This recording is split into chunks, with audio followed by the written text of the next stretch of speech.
आज सुन्ने समय र विशेष समयको कार्यक्रम नरहेको बेहोरा जानकारी गराउँछु। मान्य सदस्यहरू, मान्य मन्त्री शिशिर खनालले समय माग्नु भएकोले मान्य मन्त्री शिशिर खनाललाई रोस्टम प्रयोग गरेर आफ्नो भनाइ राख्न समय दिन्छु।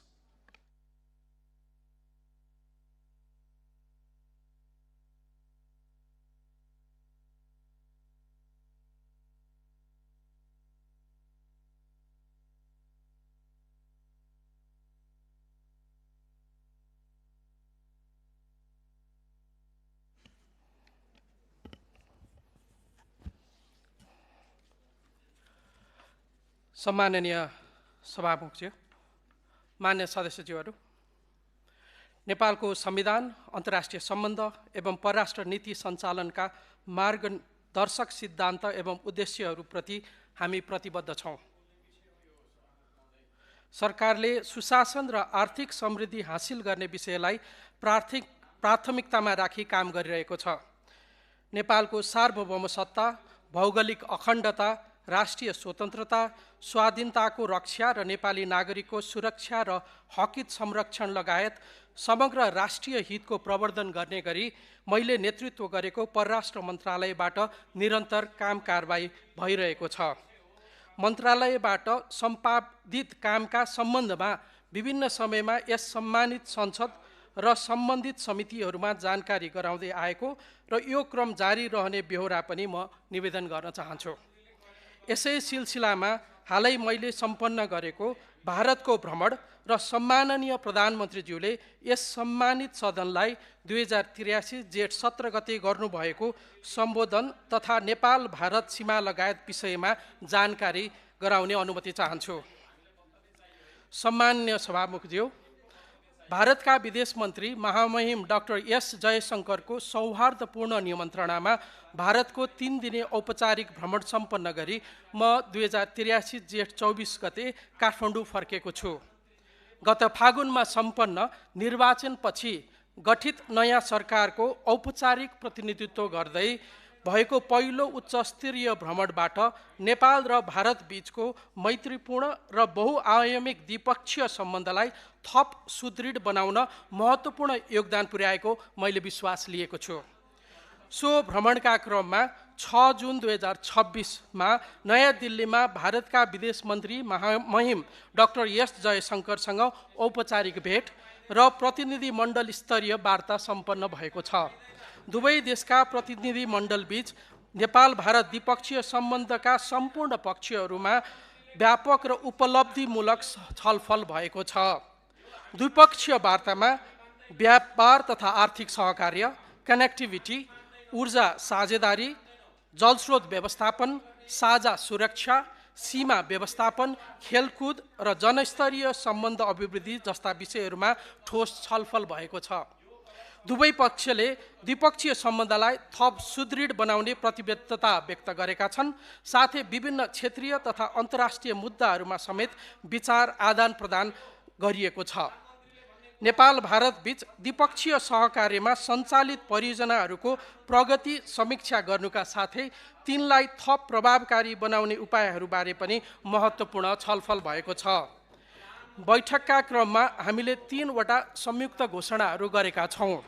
क एनसीएचएल र एनपीसीआई बीच जुन 2023मा हस्ताक्षर गरिएको समझदारी पत्र अन्तर्गत अन्तर्देशीय भुक्तानी P2P लेनदेनको सञ्चालन सुरु भएको छ। ख नेपालमा भूकम्पपछि भारतको विकास सहयोगमा पुनर्निर्माण सम्पन्न भएका 72 स्वास्थ्य क्षेत्रसँग सम्बन्धित परियोजना र 12 सांस्कृतिक क्षेत्रसँग सम्बन्धित परियोजनाहरूको हस्तान्तरण भएको छ। ग भोइस फर्स्ट भाषा अनुवाद प्लेटफर्मको राष्ट्रिय डिजिटल पूर्वाधारको सहनिर्माणको लागि काठमाडौँ विश्वविद्यालय school of engineering, digital public infrastructure and artificial intelligence centre र डिजिटल इन्डिया वासिनी डिभिजन बीच समझदारी पत्र। उक्त भ्रमणका क्रममा भारतका राष्ट्रिय सुरक्षा सल्लाहकार श्री अजित डोभालसँग समेत भेटघाट र छलफल भयो। उक्त बैठकमा नेपाल र भारतका साझा सुरक्षा, चासो, सीमा व्यवस्थापन तथा दुई देशबीचको रणनीतिक साझेदारीका विभिन्न पक्षहरूमा विचार आदान प्रदान गरियो। भ्रमणकै क्रममा इन्डिया फाउन्डेसनद्वारा नयाँ दिल्लीमा आयोजित एक विशेष कार्यक्रममा प्रबुद्ध व्यक्तिहरूको समूहलाई मैले सम्बोधन गर्ने अवसर पाएँ। उक्त कार्यक्रममा मैले नेपालको परराष्ट्र नीतिका प्राथमिकताहरूका बारेमा प्रकाश पार्दै सहभागीहरूसँग ऊर्जा, व्यापार, सीमा लगायत साझा चासोका विषयहरूमा केन्द्रित रही अन्तर्क्रिया समेत गरेँ। त्यसै गरी नेपाली राजदूतावास नयाँ दिल्लीको भ्रमण गरी दूतावासका पछिल्लो काम कारबाहीहरूको बारे दूतावास परिवारसँग प्रत्यक्ष अन्तर्क्रिया गर्दै भारतमा नेपाल र नेपालीको हितको रक्षाका लागि प्रतिबद्ध भएर लाग्न निर्देशन दिएको छु। साथै दूतावासमा आयोजित मिडिया अन्तर्क्रिया कार्यक्रममा भारतमा रहेका सञ्चार माध्यमहरूसँग छलफल गरी हाम्रा प्राथमिकताका बारे पनि जानकारी गराएको छु। यस भ्रमणका क्रममा भएका छलफल र उच्चस्तरीय भेटघाटहरूले नेपाल र भारतबीचको कूटनीतिक र आर्थिक सहकार्यलाई नयाँ उचाइमा पुर्याउनुका साथै आगामी दिनमा आपसी हितका क्षेत्रहरूमा परिणाममुखी सहकार्य अघि बढाउन बलियो आधार तयार भएको मैले महसुस गरेको छु। नेपालको सन्तुलित, स्वतन्त्र र बहुआयामिक परराष्ट्र नीतिलाई थप सशक्त ढङ्गले अभिव्यक्त गर्ने अवसर यस भ्रमणले प्रदान गरेको छ। व्यापार तथा लगानी विस्तार गर्ने, ऊर्जा सहकार्य सुदृढ गर्ने, पर्यटन प्रवर्धन गर्ने तथा कनेक्टिभिटी र जनस्तरको सम्बन्ध अझ सशक्त बनाउने विषयहरूमा ठोस आधार तयार पारेको छ। क्षेत्रीय स्थायित्व, आपूर्ति श्रृङ्खला सुरक्षा तथा ऊर्जा साझेदारी जस्ता समसामयिक अन्तर्राष्ट्रिय मुद्दाहरूमा समेत धारणा आदान प्रदान गरिएको छ। दुई देशबीचको समन्वय, सहकार्य र साझेदारीलाई अझ बलियो बनाउने कार्यका लागि दर्जनौं द्विपक्षीय संयन्त्रहरू रहेका छन्। यसमध्ये केही संयन्त्रहरू लामो समयदेखि क्रियाशील नरहेको पनि देखिन्छ। यस्ता संयन्त्रहरूको नियमित बैठकले नेपाल भारतबीच रहेका सम्भावना र सहकार्यका विषयमा छलफल गरी दुई देश बीचको सम्बन्धलाई थप सुदृढ बनाउन महत्त्वपूर्ण भूमिका खेल्न सक्छन्। नेपाल र भारतबीच विभिन्न क्षेत्रमा काम गर्ने गरी स्थापना गरिएका ती द्विपक्षीय संयन्त्रहरूको बैठक हाल सुचारू भएका छन्। म यहाँ त्यस्ता केही महत्त्वपूर्ण संयन्त्रहरूका आगामी बैठकहरूका बारे जानकारी गराउन चाहन्छु। Joint working group on border म्यानेजमेन्टको आगामी बैठक अगस्त 2026 मा आयोजना हुँदैछ। हाल joint field survey team JFST ले विगत 2 महिनादेखि विभिन्न स्थानमा काम गरिरहेको छ। यस संयन्त्रलाई दिएको जिम्मेवारी बमोजिम सीमा स्तम्भहरूको मर्मत, हराएका स्तम्भहरूको पुनर्स्थापना र पुनर्निर्माण गर्ने कार्यहरू अगाडि बढेका छन्। हाल 4 वटा छुट्टा छुट्टै टोली गठन भई नेपाल भारत सीमाका विभिन्न क्षेत्रमा काम भइरहेको छ। यी संयुक्त टोलीहरूले नो म्यान्स ल्यान्डको अतिक्रमण र क्रस बोर्डर ओकुपेसनको लगत तयार पार्ने काम गरिरहेका छन्। सर्वे अफिसियल्स कमिटीको आगामी बैठक अगस्त 2026 मा आयोजना हुँदैछ। यसमा नापी विभागका उपमहानिर्देशकको नेतृत्वमा उक्त विभागको प्राविधिक टोली लगायत परराष्ट्र, गृह र सशस्त्र प्रहरी बलका प्रतिनिधिहरूको पनि सहभागिता रहनेछ। भारतीय पक्षतर्फ पनि सोही बमोजिमको प्रतिनिधित्व हुने गरेको छ। त्यसै गरी हालै सम्पन्न केही महत्त्वपूर्ण बैठकहरूमा 30 अप्रिल र 1 मे 2026 मा joint commission on Koshi and Gandak प्रोजेक्टको बैठक काठमाडौँमा सम्पन्न भएको छ। 4 वर्षको अन्तरालमा आयोजित यस महत्त्वपूर्ण बैठकमा उक्त परियोजना क्षेत्रमा देखा परेका समस्या अध्ययन गरी तिनको समाधान गर्ने विषयमा छलफल भई कार्य अगाडि बढेको छ। 2 मे 2026 मा Nepal India joint team on flood forecasting activities on rivers common to Nepal and इन्डियाको बैठक काठमाडौँमा सम्पन्न भएको छ। मनसुनको समयमा हुने विपद एवं धनजनको क्षति न्यूनीकरण गर्नको लागि अर्ली वार्निङ सिस्टमलाई थप चुस्त बनाउने दिशामा लिन सकिने कदमहरूका सम्बन्धमा छलफल भई सहकार्य अगाडि बढेको छ। 7 देखि 8 मे 2026 मा joint technical team on cooperation on power sector को बैठक नयाँ दिल्लीमा सम्पन्न भएको छ। उक्त बैठकमा नेपाल भारत बीच विद्युत व्यापारका निमित्त आवश्यक अन्तर्देशीय प्रसारण लाइन ट्रान्समिसन लाइन्सहरूको विस्तार गर्ने विषयमा विस्तृत छलफल भएको छ। यससँगै अन्य क्षेत्रमा रहेका हाम्रो द्विपक्षीय संयन्त्रहरूको बैठक पनि आयोजना हुँदैछन्। यसबाट नेपाल भारत बीचको बहुआयामिक सम्बन्ध अझ घनीभूत र प्रगाढ बन्दै जाने अपेक्षा छ। सम्माननीय सभामुखज्यू, अब म सम्माननीय प्रधानमन्त्रीज्यूको सम्बोधन र नेपाल भारत सीमाको विषयमा केही उल्लेख गर्न चाहन्छु।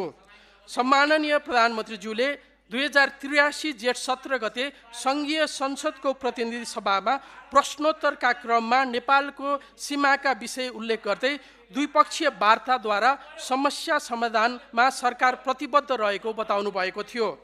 सम्मानीय ज्यूबाट प्रस्तुत धारणाका सम्बन्धमा परराष्ट्र मन्त्रालयले सोही दिन विस्तृत जानकारी पनि उपलब्ध गराइसकेको छ। नेपाली भूमि लिपुलेख क्षेत्र हुँदै भारतले मानसरोवर तीर्थयात्रा मार्ग सञ्चालनमा ल्याएको विषयमा समेत नेपाल सरकारको आधिकारिक धारणा परराष्ट्र मन्त्रालयले 2083 वैशाख 20 मा स्पष्ट पारिसकेको छ। यस विषयमा नेपालले पठाएको कूटनीतिक नोटको जवाफ भारत सरकारबाट पनि कूटनीतिक नोट मार्फत नै प्राप्त भएको छ। दुवै देशले सीमा सम्बन्धी विवादहरूलाई कूटनीतिक माध्यम र आपसी छलफलबाट समाधान गर्न प्रतिबद्धता व्यक्त गरेका छन्। यहाँहरूलाई थाहै छ, नेपाल र भारतबीच सदियौं पुरानो र खुला सिमाना रहेको छ। हालको नेपाल भारत अन्तर्राष्ट्रिय सीमा सन् 1816 को सुगौली सन्धिद्वारा स्थापित र निर्देशित छ। नेपाल भारत सिमाना अन्तर्गत सुस्ता र लिम्पियाधुरा लिपुलेक तथा कालेपानी क्षेत्रमा नक्साङ्कन हुन बाँकी रहेको छ। ती स्थानबाहेक अन्य केही स्थानहरूमा क्रस बोर्डर अकुपेसन तथा 10 गजा अतिक्रमणको समस्याहरू विद्यमान छन्। सम्माननीय प्रधानमन्त्रीज्यूले संसदमा उल्लेख गर्नुभएको विषय मूलतः 10 गजा क्षेत्र अतिक्रमण र क्रस बोर्डर अकुपेसनसँग सम्बन्धित छन्। नेपाल भारत सीमा निर्धारण गर्दा नदी सिमाना क्षेत्रमा फिक्स्ड बाउन्ड्री प्रिन्सिपल अवलम्बन गरिएकोले क्रस बोर्डर अकुपेसन भई एक देशका नागरिकले अर्को देशको भूभागभित्र पर्ने जग्गामा खेतीपाती गर्ने तथा बसोबास गर्ने अवस्था रहेको छ। नेपाल र भारतबीच रहेको लामो सिमानालाई व्यवस्थित र वैज्ञानिक ढङ्गले नक्साङ्कन भएका क्षेत्रमा सीमा स्तम्भ निर्माण, मर्मत, 10 गजा क्षेत्रको अतिक्रमण तथा क्रस बोर्डर अकुपेसनको लगत सङ्कलन गर्न दुई देशका सीमा सम्बन्धी संयन्त्र र प्राविधिक टोलीहरू क्रियाशील छन्। लामो समयदेखि अवरुद्ध रहेको प्राविधिक समितिको काम हाल सीमा क्षेत्रमा क्रियाशील छ र संयुक्त रूपमा लगत सङ्कलन गर्ने काम भइरहेको छ। नेपाल भारत सीमाका के कति स्थानमा लो म्यान ल्यान्ड्स इन्क्रोचमेन्ट र क्रस बोर्डर अकुपेसन रहेको छ भन्ने विषयमा सीमा सम्बन्धी Nepal India boundary working group र अन्य संयन्त्रहरूले म्यापिङको कार्य गरिरहेका छन्। यस विषयमा विस्तृत विवरण पछि प्राप्त हुनेछ। प्राविधिक समितिको अध्ययनले कतिपय स्थानहरूमा हाल नेपालको उपयोग र उपभोगमा रहेको जग्गा भारततर्फ पर्न सक्ने र हाल भारतको उपभोग र उपयोगमा रहेको जग्गा नेपालतर्फ पर्न सक्ने देखाएको छ। आफआफ्नो उपभोगमा रहेको जग्गाको दाबी दुवै पक्षले गर्ने गरेका छन्। सम्माननीय प्रधानमन्त्रीज्यूले संसदमा राख्नु भएको भनाइको सन्दर्भ यही प्राविधिक यथार्थ र क्रस बोर्डर अकुपेसनसँग जोडिएको छ। यसमा मूल प्रश्न भनेको सीमा सम्बन्धी विषयको कसरी निरूपण गर्ने भन्ने नै हो। तसर्थ नेपाल र भारत बीचको घनिष्ठ सम्बन्धको मर्म र भावना अनुरूप ऐतिहासिक सन्धि सम्झौता तथा नक्साका आधारमा कूटनीतिक वार्ताको माध्यमबाट यस विषयको समाधान गर्न हामी प्रतिबद्ध छौँ। सम्माननीय प्रधानमन्त्रीज्यूले 2083 जेठ 17 गते सङ्घीय संसदमा नेपालको सीमा सम्बन्धी विषयमा जवाफ दिने क्रममा नेपालको सीमाङ्कन सन् 1816 को सुगौली सन्धिसँग प्रत्यक्ष रूपमा सम्बन्धित भएकोले मित्र राष्ट्र संयुक्त अधिराज्यको नाम उल्लेख गर्नुभएको हो। यसमा तेस्रो पक्षको मध्यस्थता हामीले खोजेका होइनौँ। खाली तत्कालीन अवस्थाको थप सन्दर्भ सामग्री रेफरेन्स मटेरियल्सहरू केही भए ती स्वाभाविक रूपमा समस्या समाधानमा सहयोगी हुन सक्ने हुनाले आवश्यक परेमा त्यसको उपयोग गर्ने विषयलाई सम्माननीयज्यूले इङ्गित गर्नुभएको हो। म यस सम्मानित सदनमा केही स्पष्ट पार्न चाहन्छु भने नेपाल भारत सीमा द्विपक्षीय विषय हो र नेपाल तथा भारत बीच रहेको घनिष्ठ सम्बन्धको मर्म र भावना अनुरूप ऐतिहासिक सन्धि सम्झौता तथा नक्साका आधारमा यस समस्याको समाधान कूटनीतिक संवाद र वार्ता मार्फत गर्न नेपाल प्रतिबद्ध छ। अन्त्यमा सरकार गठन भए पश्चात हामीले राष्ट्रिय हित केन्द्रित परराष्ट्र नीति र अन्तर्राष्ट्रिय सम्बन्धलाई प्राथमिकतामा राखेर काम गरिरहेका छौँ। उच्च स्तरीय भ्रमणहरूका माध्यमबाट द्विपक्षीय सम्बन्धहरू प्रगाढ बनाउँदै जाने र मित्र राष्ट्रहरूसँग हाम्रा द्विपक्षीय संयन्त्रहरूलाई क्रियाशील बनाउँदै राष्ट्रिय हित र आर्थिक कूटनीतिलाई प्रवर्धन गर्ने दिशामा सरकार गठन भएको यो छोटो समयमा महत्त्वपूर्ण कदमहरू लिएको छ। हालै सम्पन्न भारत भ्रमण र निकट भविष्यमा हुने अन्य मित्र राष्ट्रका भ्रमण र द्विपक्षीय संवाद यसका उदाहरणहरू हुन्। विभिन्न मुलुकसँग हाम्रो द्विपक्षीय संयन्त्र पनि सक्रिय हुन थालेका छन्।